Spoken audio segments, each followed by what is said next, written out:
Hello, my friend. It's time to set the day aside. Let the world outside your room grow quiet. You've done enough, thought enough, carried enough. Find the most comfortable place in your bed. The blanket is waiting to wrap around you. The pillow is shaped just right beneath your head. If there's a soft hum nearby, the fan, the faint sigh of the house, let it lull you. It's your backdrop for drifting. Close your eyes if you like. Imagine the room softening around you. The air is cool, calm, still. Nothing here needs to be done. Nothing needs to be solved. And now, together, we will drift into a story. Not a fast story, not one demanding your attention, but a gentle one, meant only to guide your mind into wonder and then into rest. It's a story about messages, about the strange ways humans, and perhaps others, try to reach across time and space. Messages written not just for tomorrow or next year, but for thousands of years, perhaps even for forever. As the night grows deeper, we'll follow these messages. Symbols etched into stone, patterns carved into the earth, lines drawn in the stars. Some are human, some perhaps are not. All of them invite us to slow down, to wonder, and then to drift. So let's begin. Chapter 1. The Human Message.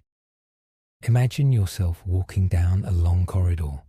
The walls are smooth and pale, carved out of stone.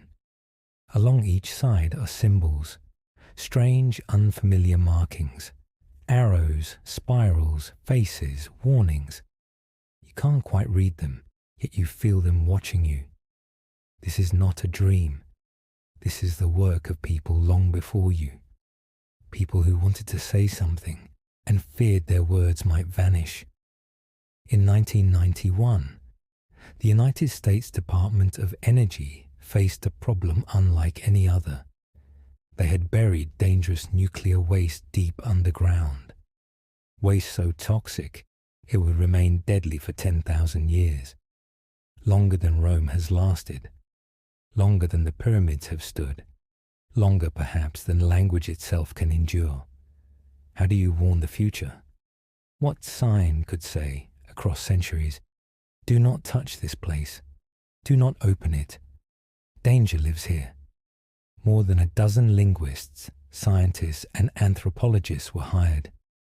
The project cost $1 million. They searched for a symbol that could last. But think of it. Languages vanish. Latin is no longer spoken in the marketplace. Ancient Sumerian lies silent in the earth. Even our warning signs, skulls, triangles, radiation symbols, who can say if they will still mean danger in the year 12,000? So the team tried to design a universal message, a picture that no one could mistake, a place that itself would look cursed, unwelcoming, alien. The land above the waste was to be shaped into a landscape of warning. Jagged stone spikes, twisted architecture, as though to say, stay away. This is not for you. You can almost imagine walking across that desert in some distant age. The sun overhead, the wind sweeping sand into your clothes. And there, on the horizon, a forest of black stone spikes, taller than you, reaching up from the earth. No words, no sentences, just the feeling. This is a place where nothing good waits. We were not the first to try this. The pyramids of Egypt hold not only treasures, but warnings. Walls etched with curses for anyone who dares to disturb. Tombs built to hide forever. And yet, people still opened them. And so the question lingers. How do you speak to the unborn? How do you say beware to someone whose very way of thinking may not resemble your own? The answer humanity gave at least once was to turn outward. If Earth is uncertain, then perhaps the stars will listen. November 1974. A radio telescope, the largest of its time, stood in Puerto Rico. Its name, Arecibo.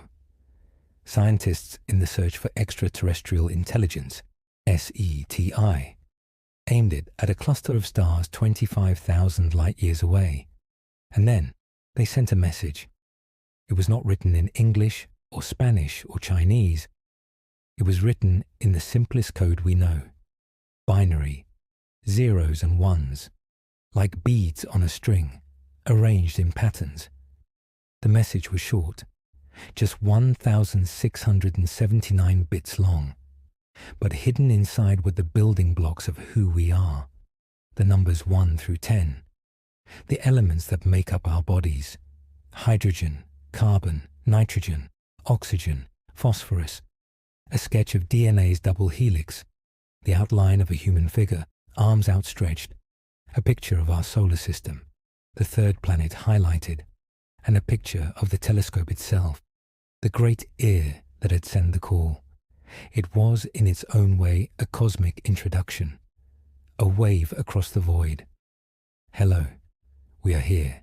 The signal sped outward at the speed of light. Even now, as you lie here breathing slowly, it continues to travel. Every second, another 186,000 miles farther into space. It has long since left our solar system. It passes stars whose names we do not yet know. It drifts through the galaxy like a bottle in a cosmic ocean. You can picture it. A tiny ripple of energy, a human voice without words. And then you may wonder, who will hear it? 25,000 light-years is a long journey. If anyone receives it, we may not hear their reply for 50,000 years. By then, who will we be? Will we even be here at all? And yet, sending the message mattered. Not because we expect an answer tomorrow, but because it is human to reach out, to say, we exist. Close your eyes and imagine that transmission leaving Earth. You are standing beneath the night sky. Above you, a sea of stars. The telescope hums, then grows silent. And somewhere, light-years away, the whisper continues. A message for strangers we may never meet.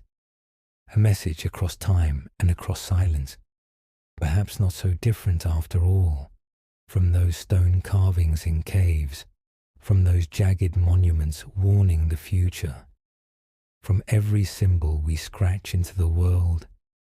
All of it, in the end, is simply us saying, we were here. We tried to speak. Chapter 2. An answer in the fields. Imagine a field of wheat at dawn. The stalks stand tall, swaying gently in the breeze. Mist clings low to the earth, and the rising sun brushes the sky with a faint gold. The world is quiet, almost holding its breath. From the ground, the field looks ordinary, just endless rows of golden stalks. But from the sky, it holds a secret, a pattern too large to see with your feet on the soil, a design etched into the living earth itself. For decades, crop circles have fascinated people.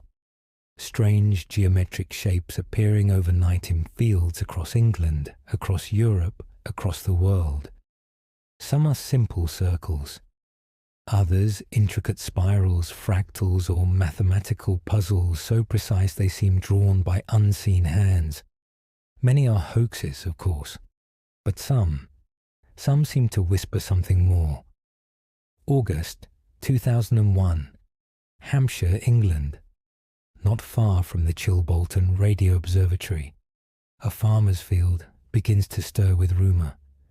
From the ground, the wheat looks trampled. But when a plane flies overhead, the view is astonishing. 2 new formations have appeared. Unlike any before, they are not sweeping arcs or flowing spirals. They are pixelated, grids of tiny squares pressed into the field, like the pixels of an old computer screen. One of them is a face, the outline of eyes, a nose, a mouth, staring up from the earth, gazing skyward. But the second formation, the second one is something stranger. It looks eerily familiar. Lines of binary shapes, numbers, a small figure in the center, a pattern of planets. It resembles, almost perfectly, the message sent from Arecibo in 1974. Only this version is different. Where our human figure once stood tall, arms outstretched, the formation shows a smaller body with a larger head. To many, the outline of a grey alien. Where our solar system was drawn, theirs shows a different arrangement of planets, as though to say, this is where we live. Where our DNA strand was mapped, theirs is altered, a different genetic code. Was it a reply? Some said yes, pointing to the uncanny resemblance. A cosmic conversation played out in binary code, carved into wheat. Others dismissed it as the work of clever hoaxers, scientists with too much time, or pranksters with boards and ropes. And yet, the detail lingered. The formation was precise, the lines crisp, too vast to comprehend from the ground, but clear and unmistakable from the air, almost as though it had been made for someone watching from above. You walk through the field in your mind. The wheat brushes against your arms. The flattened shapes stretch in all directions, but they mean nothing up close. It's only when you rise, when you imagine yourself floating higher and higher, that the image reveals itself. From above, the message unfolds like a page in a book. Perhaps it was a joke, yes, or perhaps it was an answer. For centuries, people have looked to the skies, wondering if we are alone. The Arecibo message was humanity's first great hello. And 27 years later, the fields of Hampshire seem to whisper back, a quiet voice in the language of binary, the simplest code of all. And what if the lesson was not only in the content of the message, but in its form? Symbols too large to see from the ground, designs meant for eyes above, like an echo of our own attempt to be noticed among the stars. The crop circles fade now in your imagination. The wheat slowly rising again, blown by the wind, returning to ordinary fields. But the idea remains, soft and lingering, that somewhere, someone, something may be listening, and sometimes may even reply. Chapter 3. Stone Messages. Imagine a desert at dusk. The heat of the day is fading, and the air is cooler now. Shadows stretch long across the sand, and the horizon glows with a soft, golden fire as the sun sinks low. You walk slowly. The sand crunches beneath your feet, and the air is dry, carrying the faint scent of stone warmed by the sun. Ahead, something catches your eye. A small shape half buried in the ground. You kneel, brushing away the dust, and lift it into your hands. It is a triangular stone, smooth and uniform, as if shaped by more than time. On its surface is a strange pattern, circles, crescents, and lines that do not seem carved, but instead raised, as though the stone itself had grown into the design. This is no ordinary rock. This is the Roswell Rock.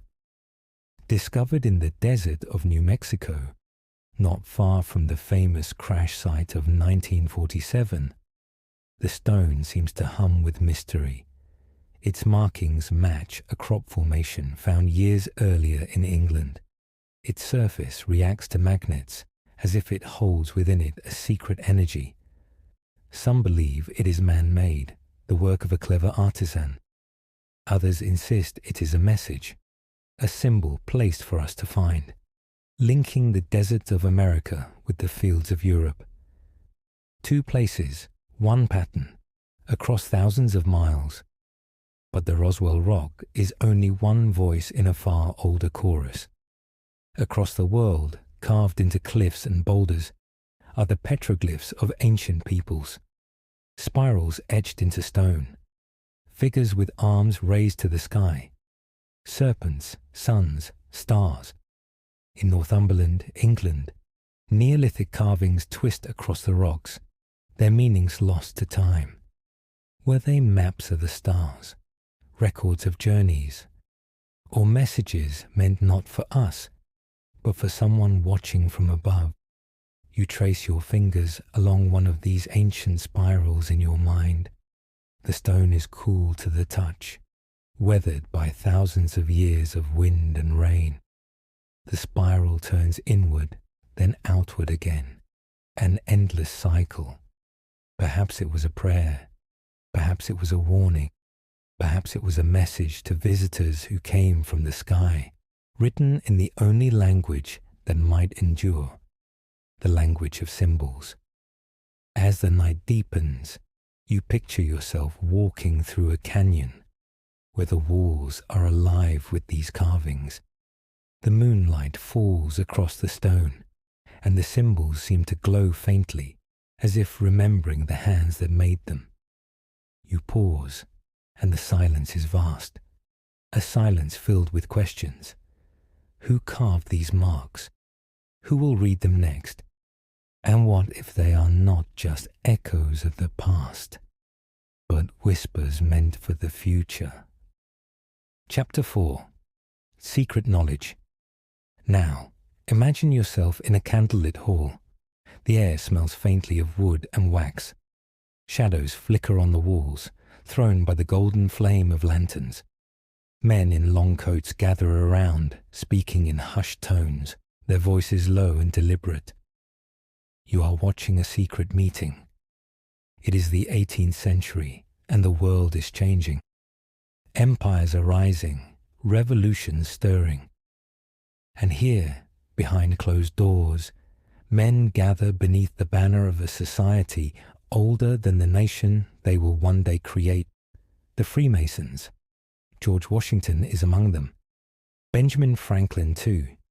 John Hancock, Paul Revere. Founding fathers, dreamers of independence, but also members of a brotherhood built on symbols, rituals, and the pursuit of hidden knowledge. The language of the Freemasons is not one of ordinary words. It is a language of shapes. The square, the compass, the letter G. The compass, they say, draws a circle around the self, a reminder that each of us is sovereign, yet always connected to something larger. The square is wisdom, the measure of truth, and the G, placed between them, stands for the great architect of the universe. To the Freemasons, knowledge is not just written in books. It is built into the world, into numbers, into geometry, into the very stars overhead. They study the wisdom of Egypt, of Greece, of civilizations long gone. They ask questions not only about God, but about the plurality of worlds. Could other beings, other lives, exist beyond our own? Step outside now, into the city they designed. Washington, D.C., its streets, its monuments, its architecture. Many of them whisper with the marks of the Masons. The obelisk that rises to the sky, echoing the temples of Egypt. The great pyramid on the dollar bill, crowned with the all-seeing eye. Is it only art, or is it a message? A reminder, perhaps, that knowledge comes from beyond, that light does not only shine from within us, but from the heavens above. You pause, standing in the center of the city at night. The buildings glow with soft yellow light, and the streets stretch outward like lines in a grand design. Overhead, the constellations gleam. You realize the same hands that shaped this city also studied those stars. The same men who drafted the Declaration of Independence also wondered what other civilizations might be watching, waiting, guiding. And maybe, just maybe, they left clues, not for their own time, but for ours. Symbols hidden in plain sight. A secret language carved into the very bones of a nation. The candlelight flickers, the whispers fade. You feel yourself moving quietly onward, deeper into the mystery. 5. The world in alignment. The night is quiet now, and you imagine yourself looking down on Earth from far above. The planet is bathed in soft blue light, wrapped in clouds, the continents like brushstrokes across an endless canvas. But look closer. Scattered across the globe, like glowing embers, are ancient sites, temples, monuments, pyramids, their locations marked not by chance, but by some hidden order. Start with Easter Island, a tiny dot of land in the Pacific. Here stand nearly 900 Moai statues, carved of volcanic rock, their faces solemn, gazing out across the ocean as if keeping watch. Now drift eastward, across waves and winds, to the high ridges of Peru. Machu Picchu rises from the mountains, its stone walls perfectly fitted without mortar, as if the builders shaped the rock itself to obey their will. Continue further, across the seas and deserts, to Egypt, the Giza Plateau. 3 vast pyramids stand in the sand, their sides aligned with the stars, their bases aligned with the cardinal points of the earth. And here comes the strange part. Trace a line around the planet, and these sites fall upon it. Easter Island, Machu Picchu, Giza, along with many others. Nazca, where vast lines stretch across the desert. Angkor Wat in Cambodia, the ancient city of Ur, Petra, Persepolis, a chain of sacred places, strung like beads on an invisible thread encircling the globe. Could it be coincidence? Or were they placed deliberately, as though some unseen cartographer mapped the earth long before modern maps were ever made? Now tilt your gaze upward. From earth to sky, the 3 pyramids of Giza align not only with the planet, but with Orion's belt. 3 stars, 2 bright, 1 faint, offset just slightly, and there, on the ground, the pyramids mirror them exactly. It is not only Egypt. The ancient city of Teotihuacan in Mexico reflects the same constellation. Hopi villages in the American Southwest echo its pattern. Even in England, ancient earthworks and henges trace its form. Across cultures that never met, across oceans and centuries, the same pattern repeats, a memory written in stone drawn again and again toward the heavens. You walk now among these places in your imagination. The air at Easter Island smells of salt and sea. The mountains of Peru are cool and sharp, clouds drifting through green valleys. The sands of Egypt glow beneath the stars, the pyramids silent but enduring. Everywhere you go, the same thought lingers. Were our ancestors guided by the same teachers? Did they all, in their own way, build monuments not only for themselves, but for someone watching from beyond? The wind blows softly through the stones. The stars shimmer above. You feel yourself growing lighter, drifting as though you too are part of this grand alignment. One more point in the vast pattern of earth and sky. Chapter 6. Guardians of Stone. Now imagine walking through a valley at dawn. The air is cool, and the earth beneath your feet is dark with dew. Slowly, as the mist begins to lift, shapes emerge all around you. Towering figures carved from stone. Faces solemn, eyes gazing outward into the horizon. They are statues, guardians carved from the bones of the earth. On Easter Island, the Moai stand silent, their backs to the sea, their expressions unreadable. Some believe they represent ancestors. Others think they were conduits of power, vessels for a kind of energy the islanders called mana.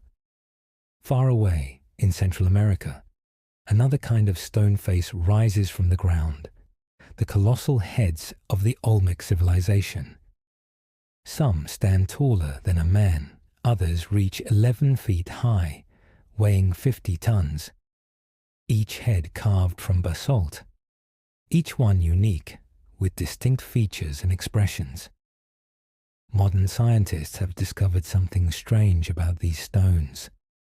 Many carry magnetic anomalies, invisible forces embedded within them, as if the carvers had not only chosen rock for its size and strength, but also for its hidden properties.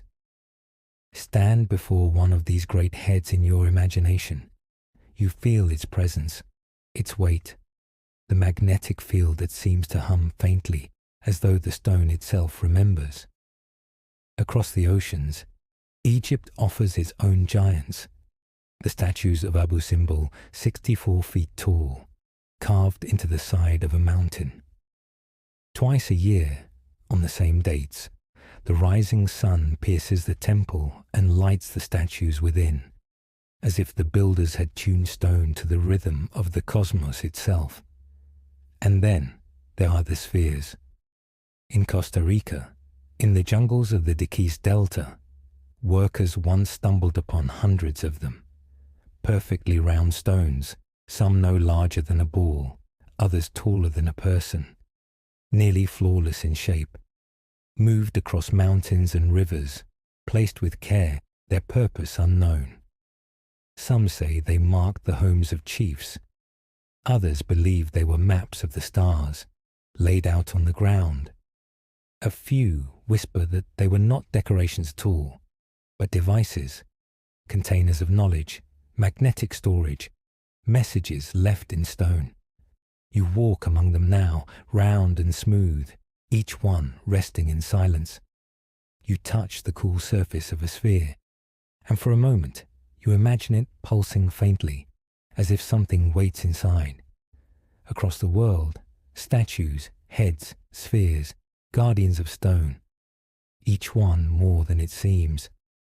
Were they only monuments to power and pride? Or were they messages, symbols meant to last, long after the voices of their makers had faded? The sun rises higher in your imagination. Shadows shorten. The statues remain immovable, their faces calm, their silence unbroken. Timeless witnesses, guardians of secrets yet untold. And you move onward, quietly, deeper into mystery.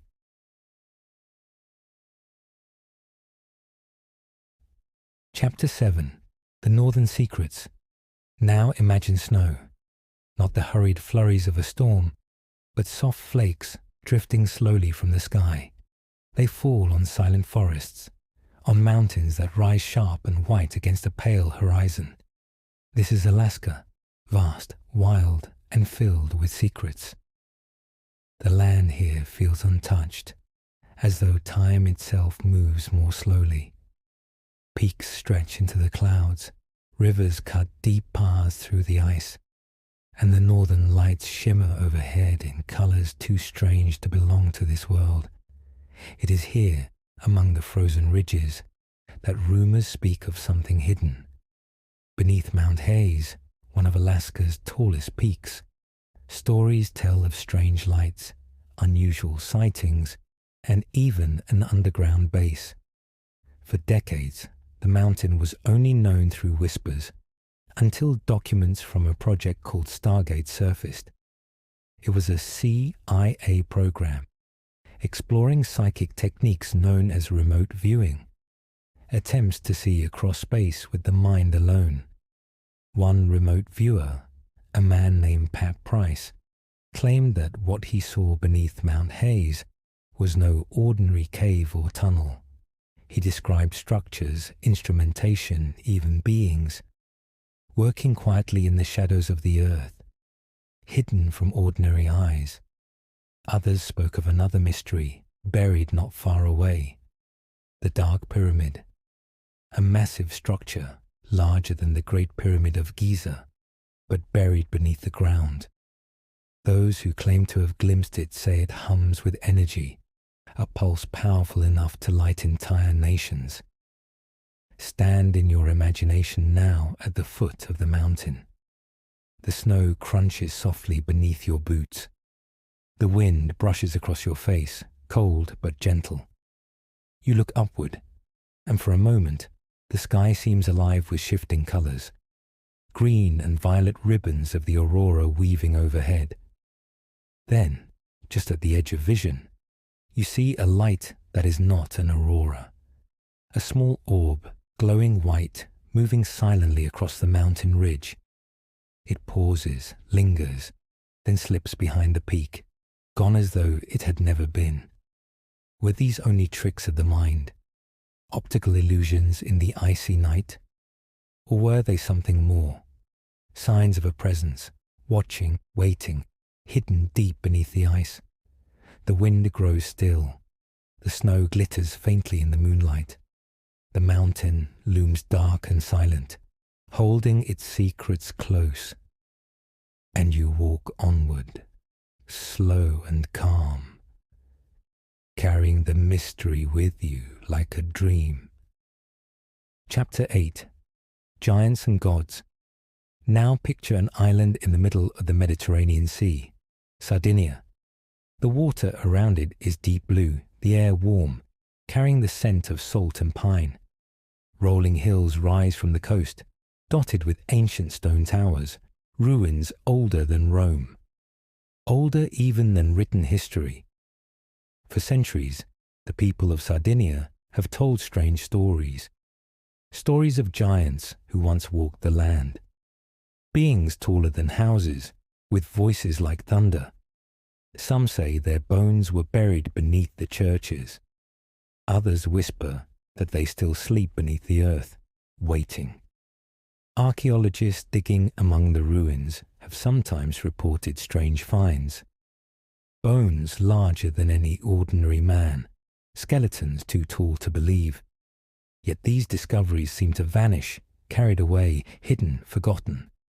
Always the same tale, uncovered in daylight, gone by night.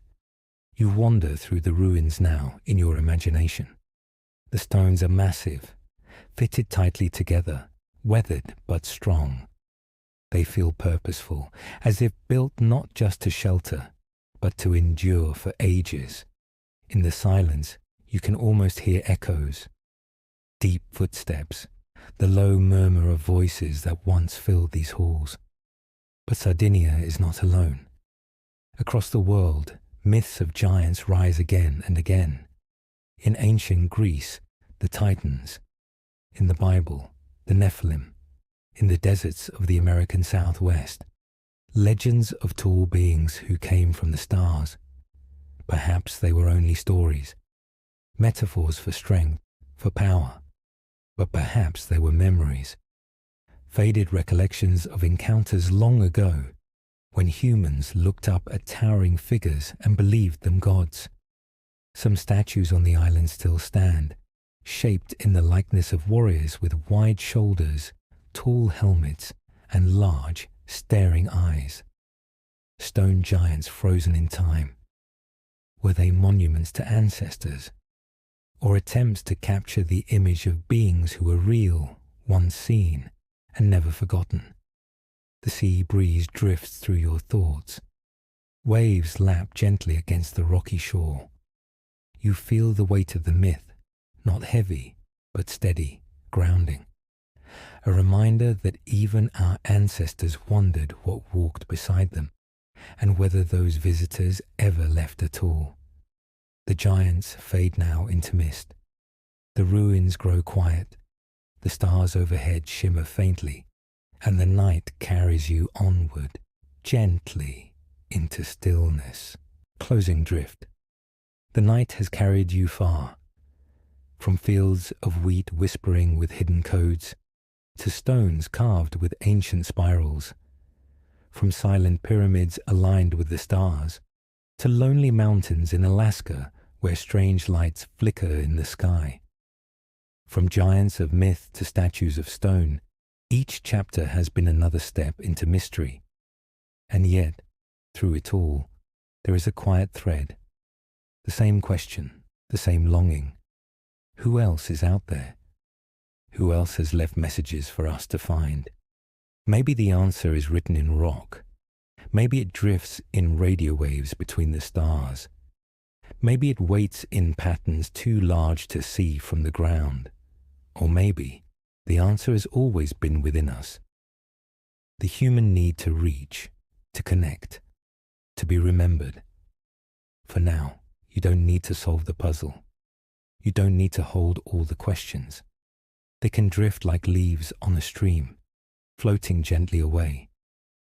Feel the weight of your body sinking into the bed. Your blanket is soft against your skin.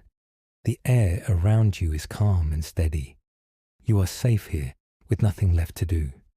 Breathe slowly, in and out. With every breath, you feel lighter. Your thoughts grow softer. Your body drifts deeper into rest. The symbols will remain. The stones will stand. The stars will shine. The mysteries will wait. And you can let go. Close your eyes a little deeper. Feel the last threads of wakefulness unwind. You are carried now, gently into sleep. Good night, traveler.